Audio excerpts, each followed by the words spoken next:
ننګرهار کې د خراسان پوهنتون د عامه اړیکو مسؤل وایي دغه پوهنتون له پاکستان نه نویو راستانه شویو ځوانانو ته په تعلیمي برخه کې تخفیف په پام کې نیولی. نوموړي دغه خبرې تورخم عمري کم کې د څښاک پاکو اوبو د بیلرونو نصبولو پر مهال چې یاد پوهنتون عمري کم لپاره مرسته کړې وکړي. دغه زموږ تازه راستنه شوي هیوادوالو ځوانان راځي دوی لپاره په تعلیمي تحصیلي ډګر کې مریخ برنامې لرو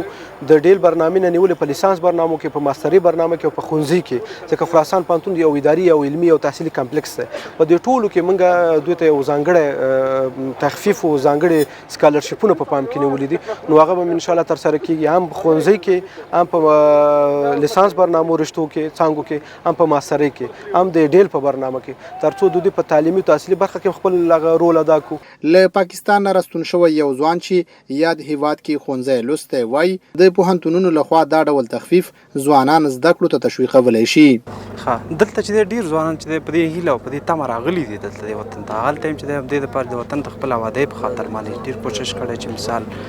خپل تعلیمي هغه نیمګړي پاتې نه شي. دا زړه کې هر یو ځوان ارمان او هیله ده چې دا خپل هغه ارمان یې پوره شي او غواړي چې خپل تعلیم هغه سرته ورسیږي خپل ارمان. دا په داسې حال کې ده چې څومره ځوانان تورخم له لارې هیواد ته راستنېږي پوهنې ریاست او یو شمېر نورې ادارې د زده کړو کچه ثبتوي ترڅو هیواد دننه ورته د زده کړو اسانتیا برابره کړي.